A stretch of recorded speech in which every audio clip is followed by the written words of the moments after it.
Un saludo cordial, sean todas las personas bienvenidas a esta nueva emisión del podcast Cristianismo y Política de la Universidad Bíblica Latinoamericana. Mi nombre es David Castillo, docente de la Facultad de Teología de la institución, y para mí es un gusto darles la bienvenida y saludar también a una de nuestras voces acompañantes en este proceso de estudio y de reflexión crítica, la profesora Carmen Margarita Sánchez de León. ¿Cómo está, profesora? Es un gusto saludarla nuevamente. Muy bien, David, profesor David, y es un honor para mí estar en esta casa que es la Universidad Bíblica, que es casa de muchas y muchos de nosotros. Gracias, Muchas bien. gracias. No, no, el placer es nuestro. Muchas gracias más bien porque nos acompaña una vez más, tomando de su tiempo hoy para dar continuidad a aquella conversación que iniciamos en torno a los derechos humanos. Sin embargo, antes de empezar, recordar a nuestra audiencia otros de los rasgos de la persona con quien conversaremos hoy.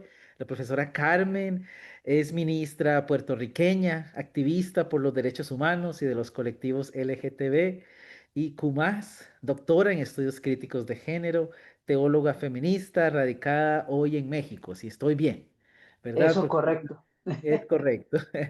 Y el podcast de hoy está dedicado a dar continuidad a nuestra conversación en torno a los derechos humanos, ¿no? Pues en la primera conversación, la profesora Carmen hacía una precisión y una pregunta importantemente incómoda, ¿no? ¿Quién es sujeto de derechos? Y pues al momento tal vez de conversar sobre este tema de derechos humanos, corremos mucho, ¿no? A las reafirmaciones de los derechos individuales, que sin duda alguna tienen una importancia significativa en el desarrollo de la historia, pero la discusión no queda allí, ¿no? Y hay vacíos, hay preguntas, hay inquietudes que también deben ser señaladas para poder luchar por las mejoras de las condiciones vitales de las personas, especialmente quienes viven expulsadas, rezagadas, marginadas por las estructuras sociales, por los grupos sociales en el poder. Entonces, pues, profe Carmen, tuvimos esa discusión muy interesante en la cual usted nos mapeaba las condiciones históricas y las luchas iniciales previas a la Constitución, a la Carta de mediados del siglo XX de los Derechos Humanos emitida por la ONU. Así que allí quedó esa conversación y queríamos saber entonces cómo se conecta este trasfondo histórico que usted nos construyó con la emisión de la Carta de los Derechos Humanos, surgida a mediados del siglo XX. ¿Y qué considera usted fue el contexto que dio a luz esta carta, los contenidos iniciales, las aspiraciones que se tenían en su momento, ¿verdad? De emitir Ujú. este documento y bueno, poco a poco lo que fue surgiendo como las aplicaciones en distintos contextos, ¿verdad? De Mm. nuestras regiones vitales, especialmente América Latina. Así que le damos pie, profesora Carmen. Muchísimas gracias por estar acá y la escuchamos atentamente. Muchísimas gracias, profesor David. Claro, es prudente recordar que hacia lo que apuntábamos la vez pasada es que la definición, ¿verdad?, de quién es sujeto de derecho, y en este caso, quién es ser humano, ha variado en distintos contextos históricos. Eso es muy importante porque de igual manera el entendimiento de derecho va creciendo, va o encogiéndose, va cambiando dependiendo de las coyunturas históricas en las que estén. El trasfondo histórico que da paso al marco de derechos humanos contemporáneo es fundamentalmente una guerra.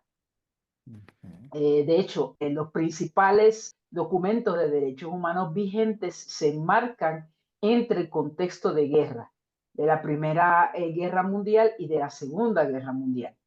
En el caso de la Segunda Guerra Mundial, que es donde se generan los documentos que vamos a estar mirando el día de hoy, esa Segunda Guerra Mundial genera un genocidio hacia varias poblaciones, que es pertinente recordar. Un genocidio hacia las comunidades judías, pero también un genocidio hacia las comunidades roma, que para mucha gente es entendida como gitanos, pero son los romas. Y esas poblaciones, esos grupos étnicos, esos grupos poblacionales recibieron una gran persecución en esta Segunda Guerra Mundial. Además, por motivos nacionales, hubo unos grandes homicidios dentro, ¿verdad?, de ciertos países, el caso de Polonia. También no podemos olvidar el genocidio, que ese se da en el contexto de la Primera Guerra Mundial, de las poblaciones armenias.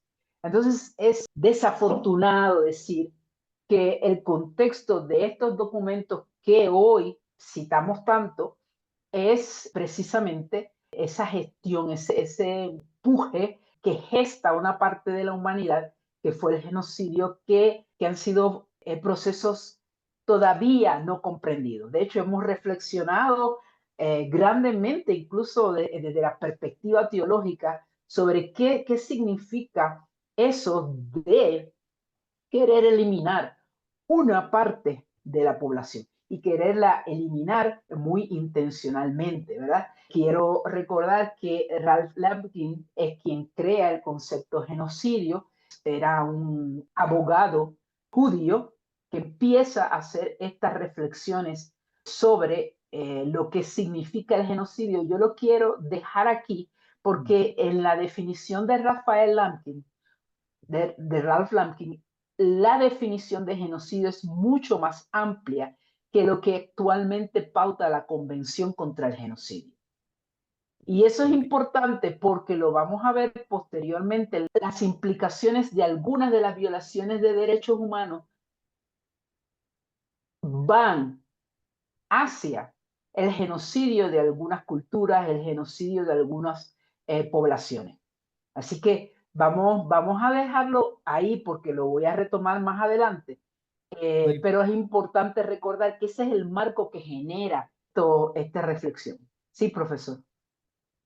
Muchísimas gracias. Sí, es justamente esta coyuntura de guerra, ¿verdad? Curiosamente, la que permite la constitución de esta carta o de esta aspiración, ¿verdad? De unas nuevas relaciones después de un conflicto descarnado como el de la Segunda Guerra Mundial, ¿verdad? Y es posible, entonces, profesora, que usted nos explique un poco cuáles son los contenidos principales de la Carta de los Derechos Humanos, Vale. cuáles son las aspiraciones en términos de derechos, hablamos de derechos individuales, hablamos de derechos sociales, ¿qué pasa luego de esta emisión? Hay una inclinación o un privilegio por ciertos derechos en vez de otros. ¿Cómo comprender la aspiración y el logro de lo propuesto en este documento? Antes de comentar eso, me gustaría decir que uno de los avances de este marco de la Carta de Derechos es decirle a los estados, sí es cierto, ustedes tienen una autonomía sobre sus ciudadanos y ciudadanas, sobre las personas que residen en sus territorios, pero no total. Ustedes tienen que dar cuenta de la manera en que esa población es tratada. Entonces se quiebra lo que yo hago dentro de mi territorio, no le importa a nadie más. Sí importa, porque nos dice lo que trata de fomentar la Carta de Derechos es que sí importa y hay que dar cuenta. No hay una autonomía, no hay un proceso de decir, yo hago con mi población lo que yo quiero y Ujú. nadie puede intervenir. Eso es uno de los principales temas, ¿verdad? O perspectivas más bien, que la Carta de Derechos y la estructura de derechos humanos cuestiona. Y perdón que la interrumpa, ese punto que usted tocaba es muy interesante porque de alguna manera nos recuerda que la Segunda Guerra Mundial suscita un nuevo orden mundial, ¿verdad? Y que empieza, básicamente se crea como una suerte de anclaje geopolítico. Y como usted muy bien señala, ¿no? Hay un nuevo orden mundial y los estados poco a poco van integrándose a dar cuentas de estas Es, relaciones.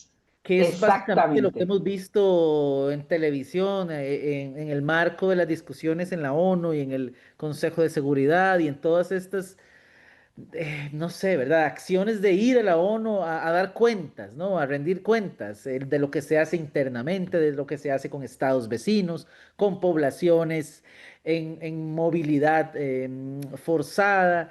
Es muy interesante eso también, porque nos recuerda que es un momento de génesis de algunas de las dinámicas históricas de las cuales aún hoy, en las cuales aún hoy vivimos, ¿no? Exactamente, ese es lo que podríamos decir es un nuevo orden político.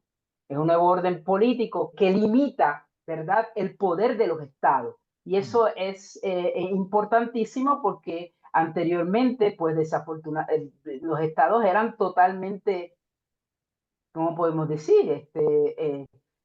Soberanos, en el sentido de no tener ninguna limitación sobre lo que hacían con sus ciudadanos y eso, o las personas que estaban allá viviendo en ese lugar. No sé si podemos apreciar la presentación. Ahí están, derechos humanos, un camino inconcluso. Exacto, lo hemos titulado de esa manera porque es que de esto es que se trata, es que no hemos avanzado en muchas áreas de derechos humanos, pero sin embargo, ciertamente se trata de caminos no concluidos. Ese es el problema, o digamos más bien el reto. Ujú. Así que ahí estamos. Yo quisiera empezar, ¿verdad? Aquí tenemos una imagen que nos ilustra el momento, ¿verdad?, en que se aprueba esta Declaración Universal de Derechos Humanos, en la cual intervinieron varios estados, que es importante reconocer. Fíjense que este proceso comienza a partir del 46, termina en el 48. Pero es un momento interesante porque además también se está dando otra cosa y es los procesos de descolonización. Eso es muy importante porque esta colonización generó toda una violación de derechos humanos a pueblos.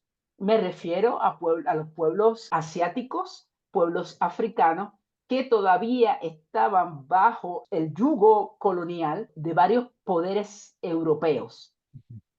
Eso conllevó una serie de violaciones de derechos humanos a los pueblos, a grupos étnicos, eliminación de grupos étnicos por parte de las colonias europeas. Y entonces es en el contexto, ¿verdad?, donde van aumentando los pueblos ya como naciones, que dicho sea de paso, tenemos también que añadir que estas naciones son creadas forzosamente, esas fronteras son producto del proceso colonial mismo, no son producto de la división de es lo que constituían esos pueblos. Es Ujú. decir, lo que es Nigeria parte, o lo que puede hacer el Congo, partió en su división geopolítica instada por los europeos, partió grupos étnicos, creando el clima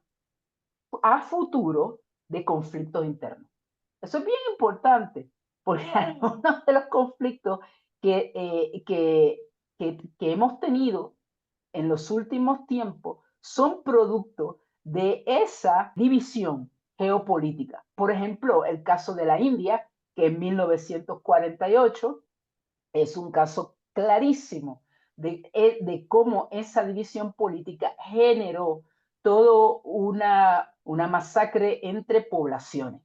Y que es producto, ¿verdad?, de la división de Pakistán e India. Así que ese proceso de la colonización generó muchísimas violaciones de derechos humanos, así que no solamente fue este genocidio, ¿verdad?, que hemos hablado en ambas guerras, primera y segunda, pero también hay que enmarcarlo en los contextos de una buena parte del mundo que era colonia de las hegemonías europeas. Casi siempre se nos olvida mencionar que el contexto de estas aprobaciones fue precisamente cuando empiezan a obtener su independencia de las estructuras coloniales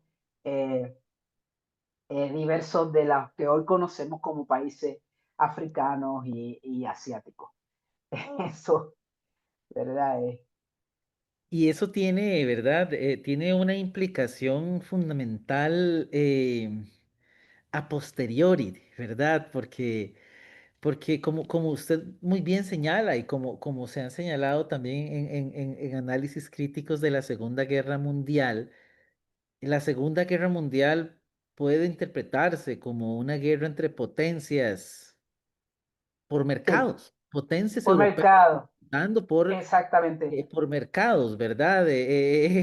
Entre sí y buscando nuevos espacios de expansión de la acumulación, como Ujú, estados, ¿verdad? A la que se descuelgan todo su aparato militar.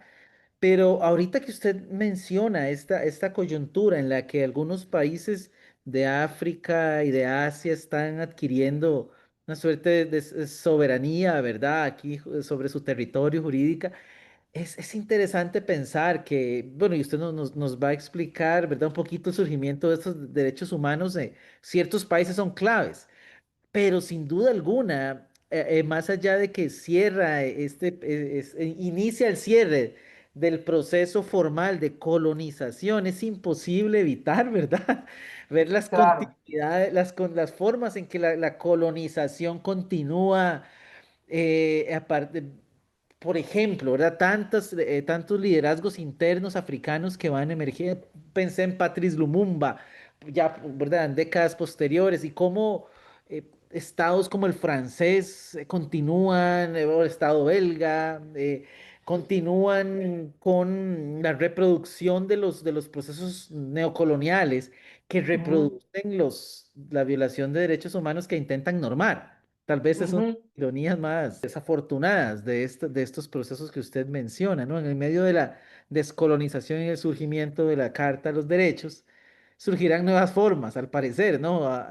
Solapadas de reproducción de estas violaciones. Sí, es un proceso bastante complejo en donde no podemos olvidar, ¿verdad?, de todos esos poderes que están ahí, porque esos poderes fueron pautando mucho de lo que va a ser la situación política a nivel global y cómo esa colonización realmente va a ser un lastre que nos va a durar, como bien ha señalado, hasta nuestros tiempos y que es responsable de muchas de las cosas que estamos viendo ahora. Mm, Eso es eso es por donde pasa. Es por donde sí. pasa. Como decíamos, este es el momento, ese 1948 pauta esta aprobación por la Asamblea General de las Naciones Unidas en esa resolución 1217, pauta la Declaración Universal de los Derechos Humanos. Y esa Declaración Universal de Derechos Humanos establece un punto que vamos a ver un poco acá. Ese es el artículo 1 de esa resolución.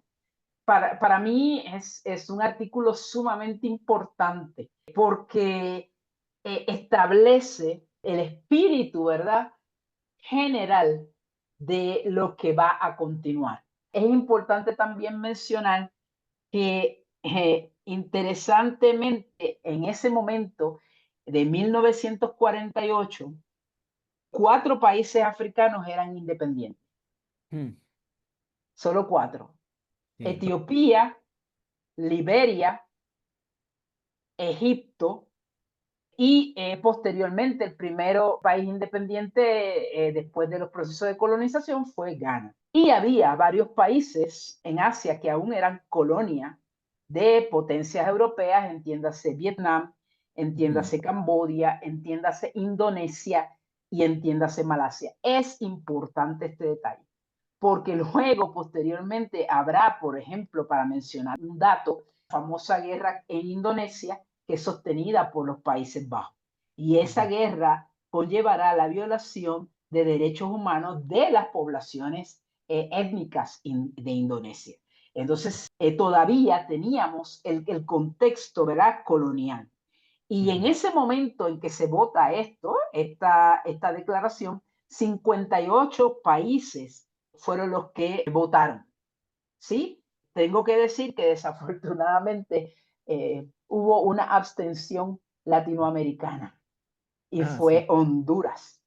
Honduras se abstuvo en esa votación. Quien hace esta carta es un comité. Eso, eso fue redactado por un comité, por figuras que yo quiero destacar algunas de estas figuras porque, bueno, pues qué puedo decir, fueron fundamentales en el entendimiento de estos derechos humanos en forjar. Y una de ellas fue la norteamericana Eleanor Roosevelt, que Ah, había sido, ¿verdad? Que era esposa del presidente de los Estados Unidos. Eh, y sus intervenciones fueron cruciales en este proceso. Pero también podemos tener que tenemos al doctor Peng Shunshan de China, que fue vicepresidente de la Comisión de Derechos Humanos eh, y pues enfatizó desde el inicio la importancia de incluir valores que no solamente fueran occidentales. Esto es importante porque muchas veces se ha entendido que la Carta de Derechos Humanos es, en su estructura, son valores occidentales. La participación del doctor Peng Shushang fue muy potente en el sentido de asegurar también valores no necesariamente occidentales en el contenido de la carta. Y quiero destacar la participación de Hansa Mehta de la India. ¿Y por qué la destaco? Porque aunque Hansa Mehta no formó parte de la comisión de redacción inicial, fue fundamental ella para cambiar la frase todos los hombres nacen libres iguales por todos los seres humanos nacen libres iguales. Hay una gran diferencia, ¿verdad? por supuesto. Entonces, esta pensadora Ujú. india fue fundamental en que se cambiara, en que el artículo que como lo conocemos hoy fuera todos los seres humanos. Eso es importante porque si recuerdan nuestra conversación inicial, dentro de la definición de seres humanos, no necesariamente se entendía que las mujeres eran parte u otros Sí, grupos étnicos. Tenemos que recordar. La Declaración Universal tiene, yo diría, se constituye en la Carta de Derechos Humanos en una mesa que tiene tres patitas, tres partes. La declaración y dos pactos. El Pacto Internacional de Derechos Civiles y Políticos y el Pacto Internacional de Derechos Sociales, Económicos y Culturales. Ambos fueron aprobados en el 1966, ambos documentos, por la Asamblea. Pero acuérdense que los documentos que aprueba la Organización de Derechos Humanos tiene que ser luego ratificada por los estados, tiene que ser puesta en marcha. Así que empezó a tener vigencia o entró en vigor este Pacto Internacional de Derechos Civiles y Políticos en 1975. ujú. Yo entiendo que es este pacto el que mayor prioridad tiene. Siempre ha sido privilegiado este pacto internacional porque es el pacto de las libertades políticas, que son las que mayormente se reconocen como derechos humanos. ¿Y cuáles son esas libertades políticas? Bueno, pues algunas de ellas se las estamos colocando acá en esta imagen, ¿verdad? Es lo que tiene que ver con la libertad de expresión, con la libertad de organización, la libertad incluso pues de pensamiento. Esos eso está más vinculado de la participación política, de las elecciones, ¿verdad? Es de igualdad ante la ley. Esos son derechos civiles y políticos. Y esos son los que mayormente la gente entiende como derechos humanos. Interesantemente, este pacto comienza con la siguiente declaración. Todos los pueblos tienen el derecho de libre determinación. Interesante la expresión. En virtud de ese derecho, establecen libremente su condición política y proveen asimismo a su desarrollo económico, social y cultural. Es decir, en este caso, esa lámina está equivocada, proveen desarrollo político. El otro, el Pacto Económico, Social y Cultural, es el que dice eso. Pero ambos artículos son similares. El primer artículo son similares en ambos pactos. Es interesante que lo que quiere establecer de inicio es que los pueblos tienen derecho a autodeterminación, que quizás haya unas limitaciones a la puesta en marcha de estos derechos. Ujú, ¿Ves? Entonces, ese elemento a mí me parece muy interesante que haya quedado en ambos documentos, en ambos documentos. Cada pacto, tanto el pacto de derechos civiles y políticos o el pacto de derechos económicos, sociales y culturales, tiene unos mecanismos de supervisión. Una vez los países confirman los pactos, los validan en sus procesos nacionales, ujú. esos pactos adquieren una obligación jurídica y sus protocolos, sobre todo los protocolos de cada pacto, son fundamentales en el establecimiento de obligaciones jurídicas para los estados. De los estados. Pero entonces, ¿quién vigila esto? Esa es la Claro, pregunta, ¿no? claro. Bueno, pues hay unos mecanismos que se encargan de que se asegure esa protección, ¿no? Cada pacto tiene, por ejemplo, su mecanismo de supervisión. En el caso del pacto internacional, pues estoy colocando ahí el proceso de su mecanismo de supervisión y hay varias estructuras. O sea, los estados que consignan tienen que rendir informes. Esa es una.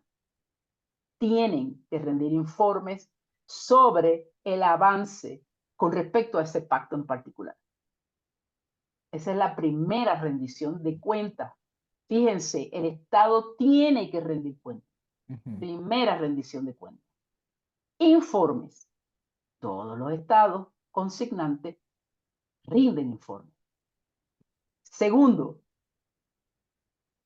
cada estado, si es llevado a un proceso de reclamo por los mecanismos de supervisión, pues tiene que responder a ese requerimiento que se presenta en los mecanismos de supervisión. Esas querellas son llevadas una vez que se asegura que se agotaron todos los procesos a nivel nacional.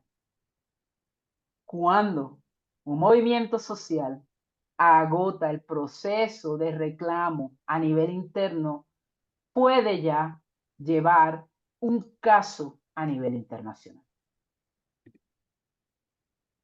Y entonces, una vez hay ese reclamo, hay que hacer un dictamen y ese dictamen debe, debería ser cumplido por el Estado. ujú.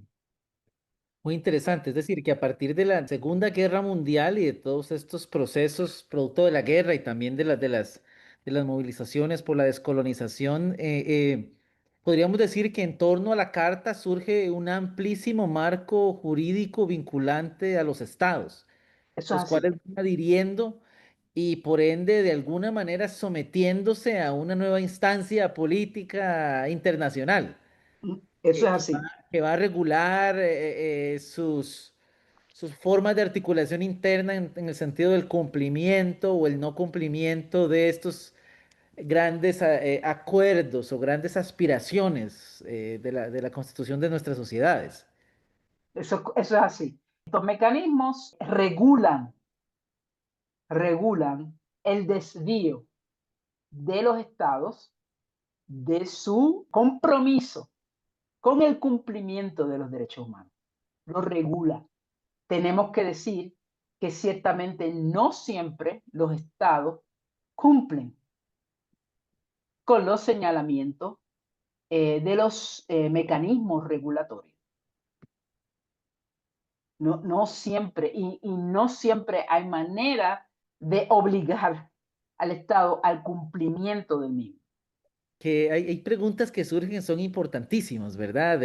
Y ahora que usted menciona, profe, todo esto, pues recuerdo, ¿verdad? Cómo inclusive las personas individualmente, nacionales de algún estado, cuando ven que algún derecho, algún reclamo es negado, pueden acudir a una instancia internacional como forma de reivindicar alguna solicitud, ¿verdad? O algún Uh derecho. -huh, uh -huh. Eso es interesante porque tenemos la dinámica nacional y la supranacional y estas instancias en traslape, por decirlo así. Pero vamos a ver, entonces, surgen esta declaración con estos derechos civiles, por un lado.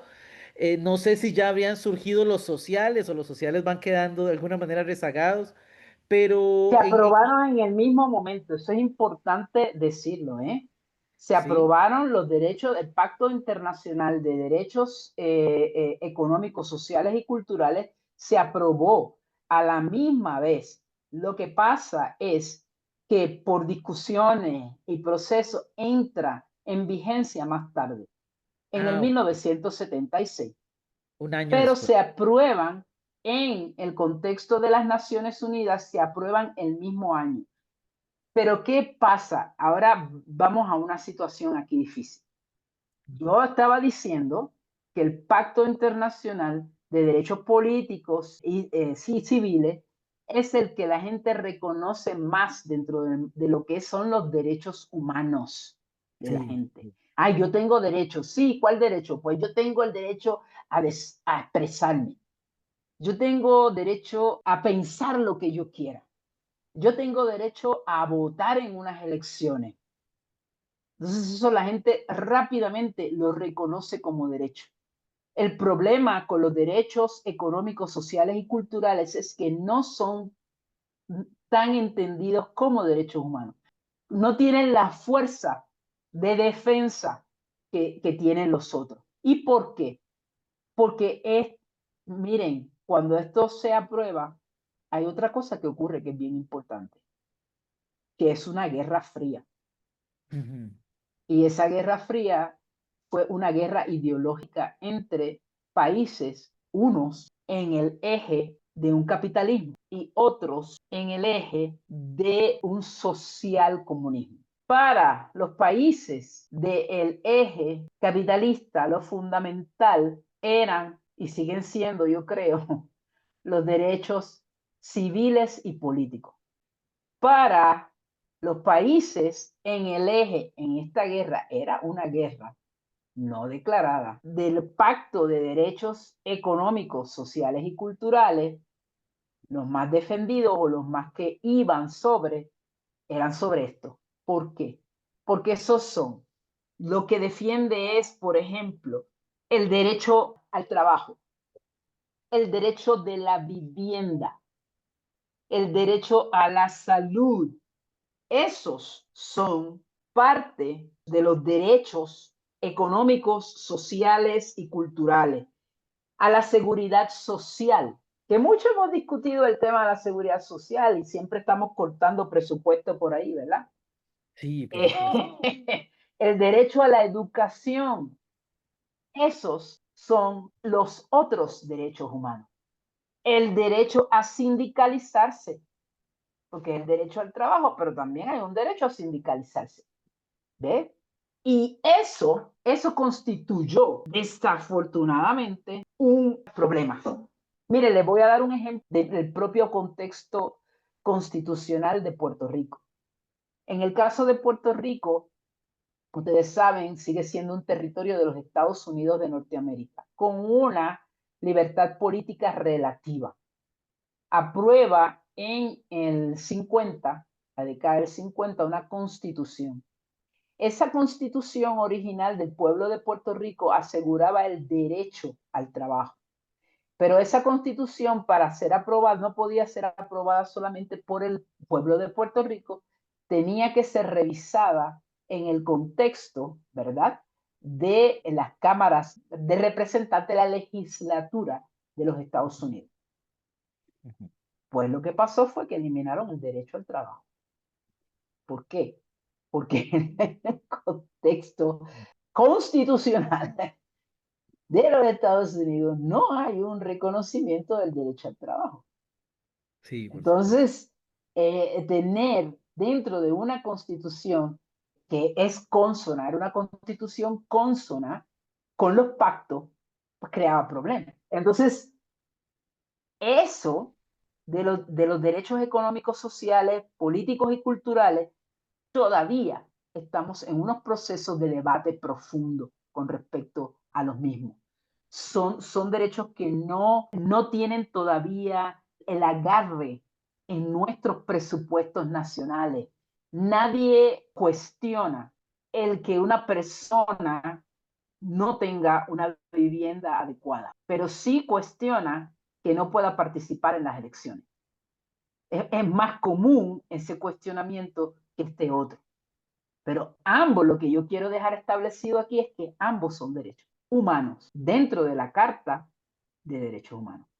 O sea, Es de algo. paso, cuando hablamos de la Carta, nos referimos a los tres documentos: la Declaración de Derechos Humanos, el Pacto Internacional de Derechos Civiles y Políticos y el Pacto Internacional de Derechos Económicos, Sociales y Culturales. Ambos pactos, ambos documentos tienen mecanismos de supervisión que, como yo mencioné, tiene en primer lugar una supervisión del comité que se da a través de informes que rinden los estados signatarios, y también puede darse a través de querellas individuales una vez se agotan los procedimientos a nivel nacional. Profesor. Perdón, pero es que es fascinante toda esta discusión y retomo el caso de Puerto Rico que usted señalaba, porque de nuevo, ¿verdad? Uno ve la complejidad de esfuerzos de ciertos círculos por volver a esa pregunta: ¿quién es ser humano? ¿Quién es sujeto de derechos, verdad? ¿Y cuáles derechos? Ok, y estas discusiones en el marco de los 40 y los 50 y encontrarse después de la Guerra Fría, esta entrada perdón, después de la Segunda Guerra Mundial, este nuevo orden mediado por estas potencias en esta Guerra Fría, arrastrando a otros estados y otros pueblos, y pensar un poco esta disputa, ¿no? Hay por un lado la constitución de nuevas formas de relacionamiento en marcos jurídicos. ¿A qué tiene derecho un individuo o a qué se tiene derecho en determinada sociedad, por un lado? ¿Y cuáles son las instancias que posibilitan y fomentan o detienen y entorpecen, ¿verdad? La aplicación. Es muy interesante esto de Puerto Rico porque tiene estas dos dinámicas. La dinámica que hablamos inicialmente, geopolítica, ese nuevo orden mundial es un orden jerárquico una vez más, ¿verdad? Hay Ujú, potencias militares, económicas, que de alguna manera, bueno, de muchas maneras tutelan otros territorios, y dependiendo de las potencias y sus intereses, se fomentan ciertos derechos por encima de otros, y ahí encaja, creo yo, este ejemplo de Puerto Rico, ¿no? Puerto Rico entiende el trabajo como un derecho, pero tiene la potencia colonial y militar y política que no solo no lo reconoce, por un lado, sino que tiene la fuerza para determinar que otro territorio y otra población no lo tenga, ¿verdad? Entonces, de nuevo, estamos Exacto. allí en esta doble dinámica. El orden que promueve los derechos es un orden jerárquico, ¿verdad? De interesado en cuáles sí, cuáles no proponer y tiene de alguna manera la capacidad de presión Ujú, de ciertos, de la aplicación de ciertos derechos por sobre otros, porque creo que lo que usted apunta, profesora Carmen, es muy importante, ¿verdad? De decirnos, estas son las cartas, sin embargo, hay una reivindicación de ciertos derechos, no sé si llamarles de carácter individual, estos derechos, ¿verdad? Del pensamiento, de la proclama de las ideas, de la reivindicación de decir puedo y debo tomar decisiones, tengo participación, por un lado, pero por otro lado, estas otras reivindicaciones en materia social y económica van siendo rezagadas y cuidado, si no, torpedeadas o debilitadas, ¿verdad? Tal vez hoy vemos definitivamente, y por la los pregunta inter... es, ¿cuál es la ideología detrás? Cuál es el sistema detrás que hace estas selecciones de lo que sí es derecho y de lo que no es derecho? O sea, es lo que a mí me llama la atención Sí. poderosamente.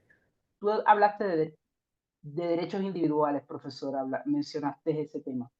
Esos derechos se habían visto siempre como los llamados de primera generación, que son los que entran dentro del pacto de derechos políticos y civiles, ¿verdad? Y derechos de segunda generación, económicos, sociales y culturales, y unos derechos de tercera generación, que eran los derechos de los pueblos. Mm, ¿Qué hacemos, verdad? Con la capacidad de los pueblos de negociar de manera equitativa y no bajo estructuras jerárquicas, como acabas de mencionar. Sin embargo, para mí, ujú, como realmente en los procesos de discusión se dieron, se fueron viendo más o menos en los mismos órdenes, yo creo que a veces ramificarlos así nos mantiene el problema de colocar énfasis en unos derechos sobre otros. mm, Los derechos humanos son los derechos humanos, que es un conjunto de aspiraciones a vivir con dignidad, mm, a vivir con dignidad personas y pueblos, y grupos étnicos y naciones, a vivir con dignidad, que es el primer artículo de la Declaración Universal de Derechos Humanos. Entonces, el problema ha sido la ramificación. ¿Cuáles han sido los que están detrás? Bueno, yo creo que ha habido muchos intereses detrás. Un interés de un capitalismo extractor, mm, eso no lo podemos olvidar.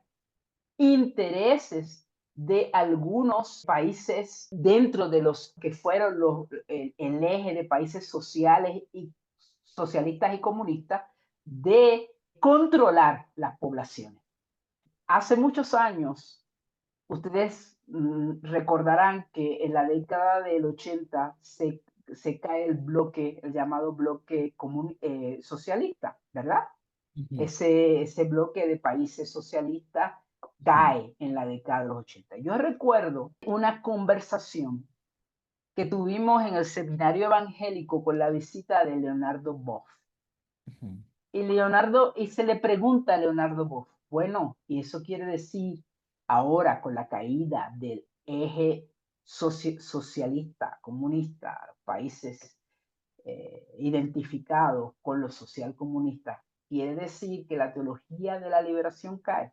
Y yo recuerdo la reflexión de Leonardo Boff fue de esta manera.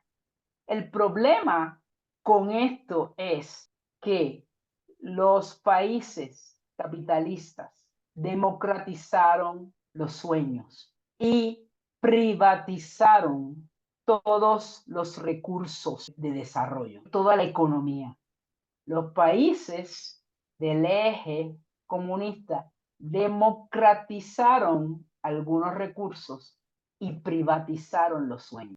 A mí me pareció su respuesta increíble porque en el contexto de los países capitalistas hay la percepción de que yo puedo cumplir mi sueño, Ujú. de que todos somos libres para llegar a donde queremos, pero no todos tenemos los recursos. ¿Ven? Que Sí. era por donde iba el teólogo brasileño Leonardo Boff. Ujú. Entonces, la idea, lo que debe ser, es que las naciones, las poblaciones, las personas vivamos con el conjunto de derechos que nos da dignidad. Ujú. Y esos son todos estos. No Ujú. se pueden segmentar, no nos podemos apropiar.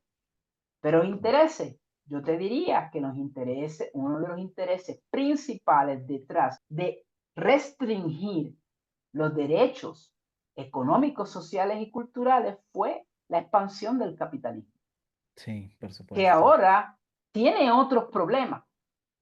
Ujú. otros problemas, porque hoy, y lo podemos hablar más adelante, los estados, ni siquiera los más poderosos, son soberanos, porque tú Ujú. tienes a las multinacionales que hoy Ujú. en día establecen realmente muchos parámetros económicos y muchos Sí, parámetros políticos. sí, creo que es una discusión que nos convoca un poco, ¿verdad? Ya partiendo, digamos, de estas emisiones de documentos en los 60, 70, que van buscando perfilar esta, ¿verdad?, de ordenamiento en torno a la Carta por todos estos derechos.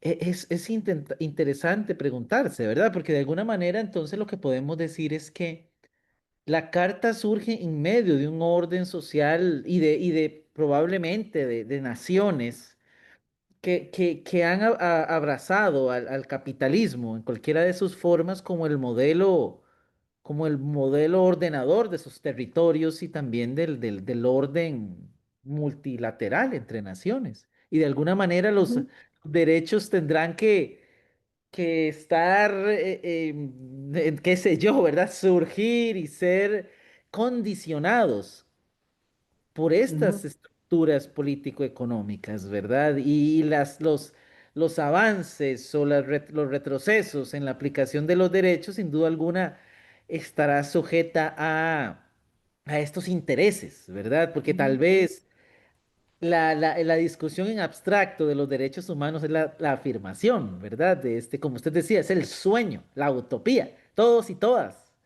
ujú, somos persona, pero la discusión que usted colocó al inicio es quién es persona.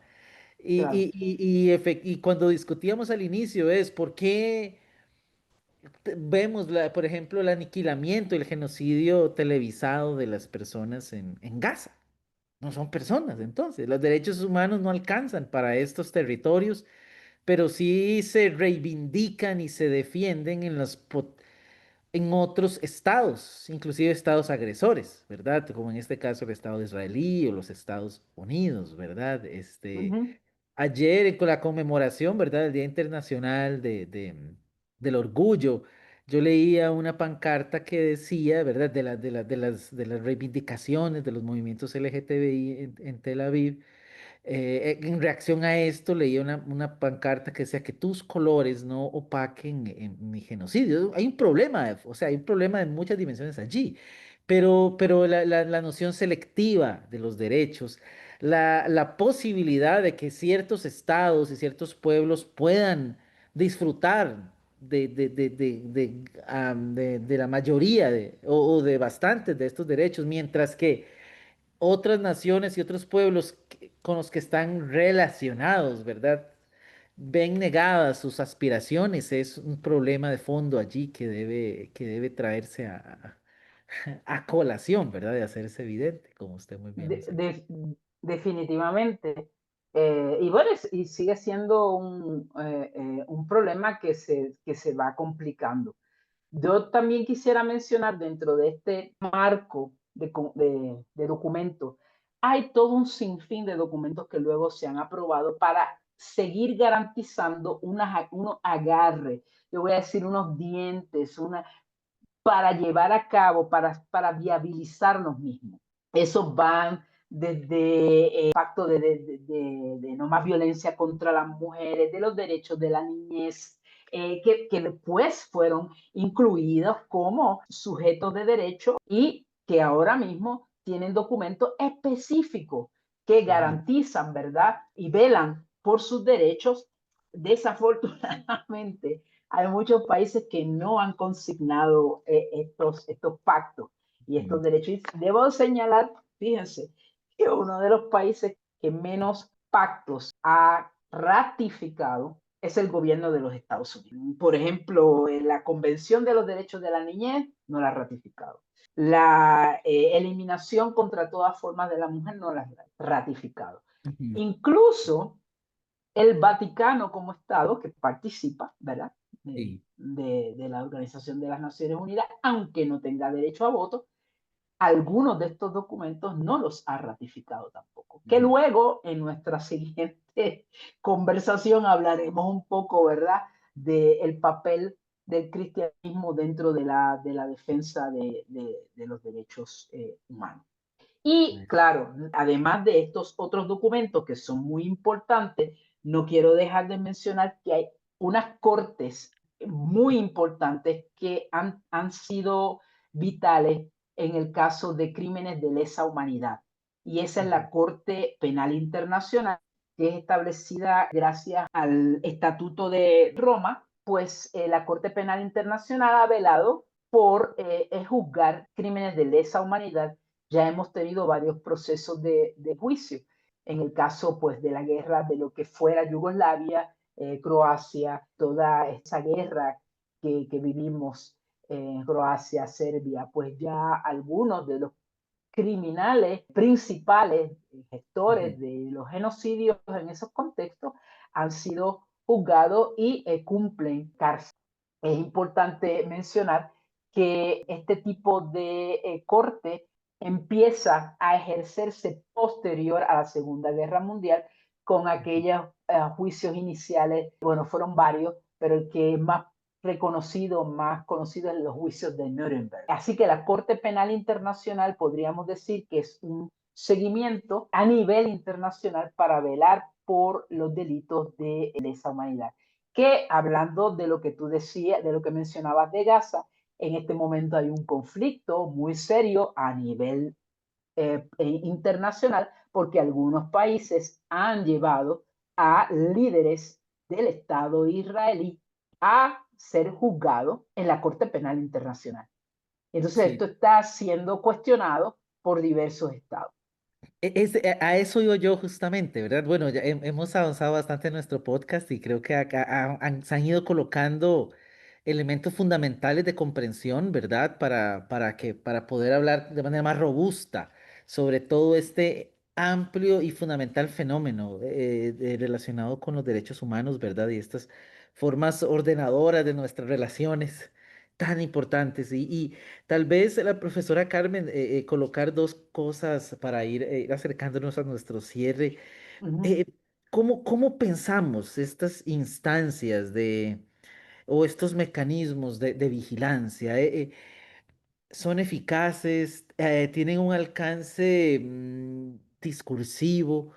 ¿O hay algunas formas en las cuales estos mecanismos adquieren una dinámica concreta de presión con los estados, ¿verdad? ¿O son los mismos estados miembros que generan presión a otros para que de alguna manera se incorporen ¿verdad? A las grandes declaraciones y acuerdos o deban quedar rezagados de alguna manera? Eso por un lado. Y tal vez a modo reflexivo, consultar. ¿Cómo los estados encuentran una suerte de vinculación, presión para aceptar, ¿verdad? Estos sistemas de aparatos jurídicos y por otro lado, ¿cómo estamos en este inicio del siglo XXI y cuáles son sus sensaciones de lo que pueda venir? Bueno, por un lado, la Corte Penal Internacional lo que asegura es el juicio a individuos que ejecutaron delitos de lesa humanidad. Esos son juzgados, esos son llevados a cárcel. Ahí no hay más. En el caso regional nuestro, la Corte Interamericana toma decisiones sobre violaciones de los estados que son importantísimas. Lo que pasa es que estas decisiones, en realidad, muchas de las sentencias no necesariamente son cumplidas por los estados. Lo que nos asegura el éxito es la presión Ujú, de la comunidad regional, en este caso en América Latina y el Caribe. Tomemos un ejemplo. La Corte Interamericana tomó una decisión con respecto a las personas apátridas en el ujú, caso de República Dominicana, Haití, específicamente el caso de 3 niñas. Y lo que dijo la Corte es que el Estado de República Dominicana tiene que darle el derecho a la ciudadanía plena en el caso de estas niñas. Desafortunadamente, República Dominicana ha sido consistentemente un violador, ¿verdad?, de esa sentencia de la Corte regional. Entonces aquí es fundamental la presión regional que lleve, en este caso, a República Dominicana a cumplir con una sentencia de la Corte. Así que sí, las presiones tanto de movimientos sociales como de estados es fundamental para asegurar el cumplimiento cuando hay unas sentencias y unas decisiones específicas, tanto de los mecanismos regulatorios como de las cortes. Entonces, eso no lo podemos olvidar. Y claro, por supuesto, es que nos mantiene diciéndonos, los derechos humanos serán vigentes en la medida en que seamos conscientes de los mismos, en la medida en que los demandemos, en la medida que eso sea así, garantizamos que los estados los cumplan. No va a ser de otra manera. Situaciones actuales, yo diría que se nos complica el panorama. En primer sí, lugar, porque estamos en un momento de guerra. En un momento de guerra en donde tenemos varios conflictos activos, en Ucrania, en Sudán, en Palestina, entre otras. Esto no es cualquier cosa, porque estos conflictos están generando otra cosa que nos está arrojando una serie de violaciones de derechos humanos a nivel global. Están generando migraciones, gente que va buscando otras posibilidades, unas vidas con seguridad, con falta de violencia. Nuestra región, Haití, es un caso crítico. sí, sí. Y entonces estos conflictos, estas situaciones no resueltas, han producido toda una crisis migratoria graves, en donde tenemos estados receptores que a veces no saben qué hacer porque no tienen ni los recursos para asegurar la recepción de todo este movimiento poblacional. Debo decir que ni Europa ni los Estados Unidos son los principales estados receptores, para que quede claro. Sí. Son otros países del sur global los principales receptores de este proceso migratorio que ha generado tantas violaciones de derechos humanos, porque muchos de nuestros estados han reconocido dentro de documentos de derechos humanos que la movilidad humana es un derecho. Nadie es ilegal, nadie puede ser, aunque las fronteras sean autónomas, Sí. nadie puede ser restringido en su movilidad, particularmente si están buscando una seguridad. Mm, El otro problema grande que tenemos en este momento es el ambiente, que no era la Tierra, el globo el terráqueo, la Gaia, la Pachamama, no era un sujeto de derecho. Pero ahora se plantea en una problemática porque todos los conflictos ambientales a quienes están afectando mayormente son a las poblaciones más vulnerables. ujú, Y esto lo tenemos que vincular con los territorios. ujú, Y el territorio además tiene una definición que no es geopolítica, tiene que ver con elementos culturales. la Ujú, territorialidad y la defensa del territorio pasa por ahí. Entonces ujú, está vinculada también a el ambiente. La otra que sigue siendo un problema grave, al menos en nuestra región, es la violencia de género. Una ujú, violencia de género que no solamente va contra las mujeres cis, es decir, aquellas que nacen o son definidas mujeres al nacer, ujú. pero particularmente contra las mujeres trans. Es muy Sí, importante reconocer que América Latina es una de las regiones más peligrosas para las mujeres trans. sí. Entonces, ahí tenemos una situación de violencia de género muy importante en América Latina no resuelta. Los feminicidios no están resueltos y esa violencia de género no está resuelta. Justicia reproductiva. Miren, la justicia reproductiva, todo el mundo piensa, ah, sí, en el derecho de terminar un embarazo. Pero hay un elemento de la justicia reproductiva que nadie está diciendo. Y es el derecho a cuándo tienes hijos y cuántos tienes.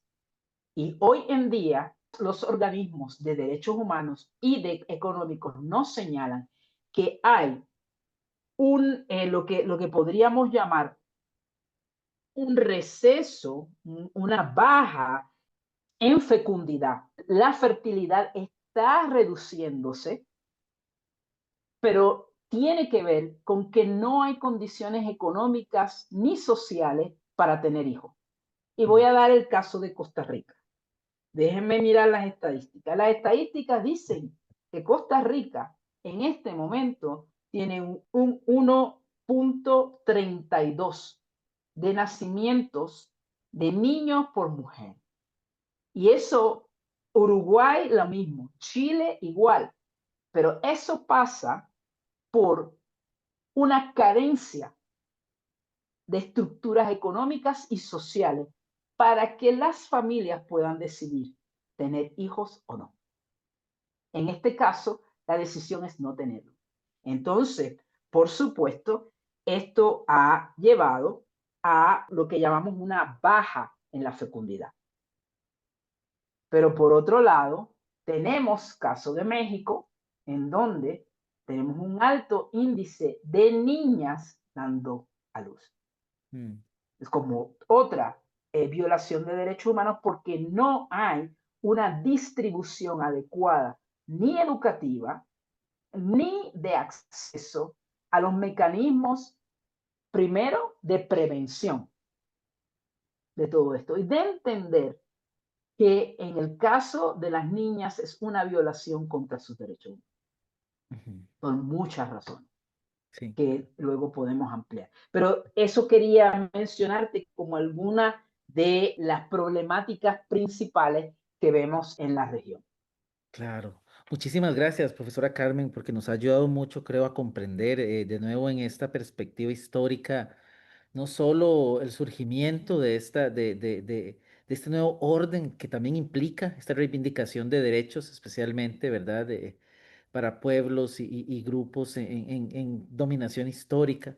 Pero por otro lado, creo que este cierre del horizonte que vivimos, o no, no el horizonte, sino el presente, ¿verdad? En el cual estamos nos llevará a la siguiente conversación sobre el rol de los religiosos. Porque todas estas agendas que mencionadas, no agendas, estos grupos vulnerabilizados que que ven negados sus derechos en materia jurídica y cultural, están sumamente vinculados a las agendas de los sectores regresivos, conservadores en términos religiosos, ¿no? Los ataques a los derechos sexuales reproductivos, los ataques a las expresiones diversas de identidad y de orientación, la reivindicación del sistema patriarcal, de la domesticación casi del discurso religioso frente a las estructuras económicas y que implica también la destrucción del ambiente, tienen un tinte religioso, ¿verdad? Yo creo que Ujú, ujú. vamos a poder conversar más a fondo en nuestra siguiente conversación sobre estos temas. No sé si quisiera añadir algo más para cerrar esta conversación que hemos tenido. No, que ha sido una conversación muy gustosa. El panorama pareciera sombrío, pero no lo es, porque América Latina tiene un semillero de movimiento Mm, y de mm, gente con ganas de hacer cosas. mm, Y esa es nuestra nuestra esperanza. Nuestra esperanza, así será. Muchas gracias a la profesora Carmen Margarita una vez más por su tiempo, por su participación en esta conversación. Le agradecemos compartir toda su experiencia y conocimiento y pues estaremos esperando nuestra siguiente charla en torno a la relación entre derechos humanos y religión. Mi nombre es David Castillo. Este es el podcast Cristianismo y Política de la UVL. Ha sido un gusto estar con ustedes y les esperamos en un siguiente episodio. Que tengan un buen día. Hasta luego. Muchas gracias, David.